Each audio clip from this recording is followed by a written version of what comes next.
Thank you, Jeff Wade, for coming in and taking the bush hog to this hemp field so that we can actually get in to see the control. These would be the control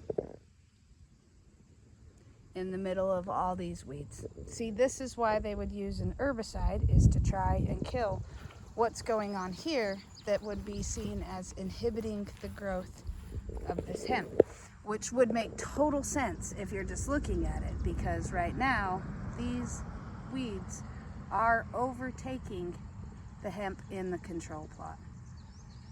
You also see a lot of pests in those weeds. You also see the pests getting over into the hemp. You see the nitrogen deficiency in the yellow stalks. Now, just across the way, we have the competitor product. It is notably larger. I would say probably 4-5 inches in general, larger. You have a little bit stronger stalk. You still have weeds, but you can see they're actually a lot smaller. These hemp plants are actually winning a little bit over some of those weeds. Now we're going to take a scary walk right through here. Scary because there's now a bunch of animals and all kinds of stuff in the field. This is our Natura Solve and competitor area where we mixed the two products, and you can see that they're about, let's say, 1.5 feet, 2 feet taller than, maybe 3 in some areas, taller than the control.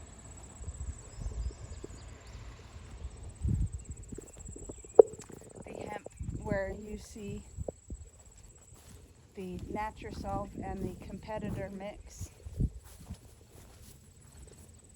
if you look inside of these plants, planted in the same field, of course, same weeds. Let's peek inside.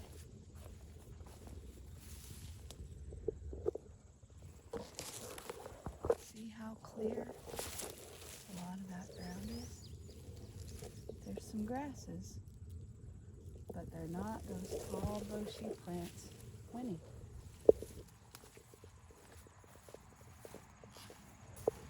You see the stalks are stronger. The leaves are still a little bit yellow for what I like, but they're definitely more green.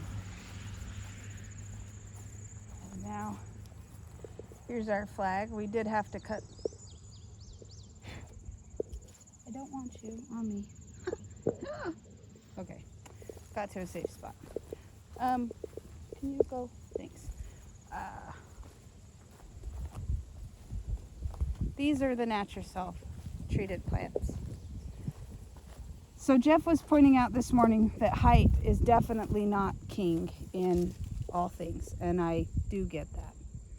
We talk about height because it's an important consideration for a lot of people.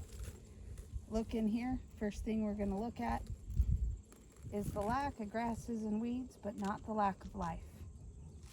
Things are still growing, but they're not winning. Look at these stalks. This is hard to bend.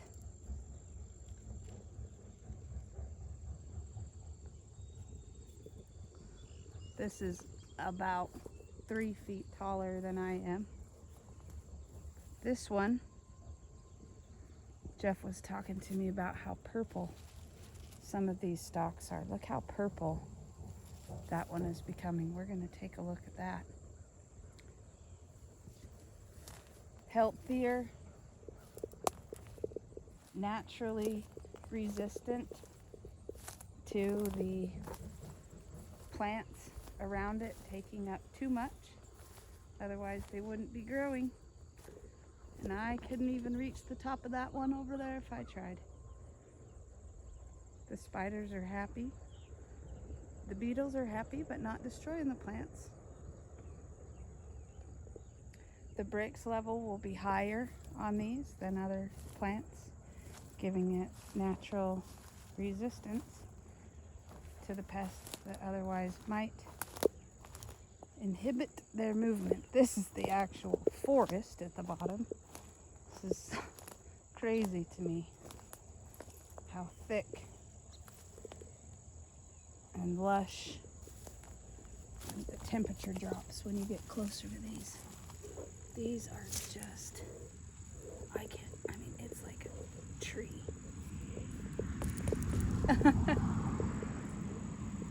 These stalks,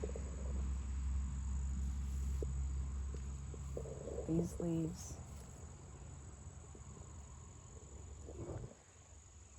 are beautiful, healthy, growing so well.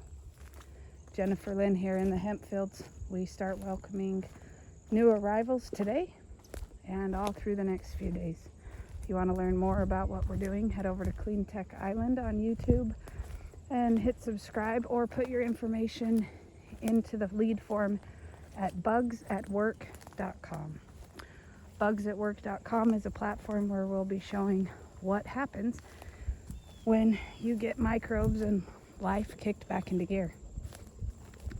More tests like this, more outcomes, more crops, more sites, more waterways, more land remediation, all of it. We want to show you how good it can be.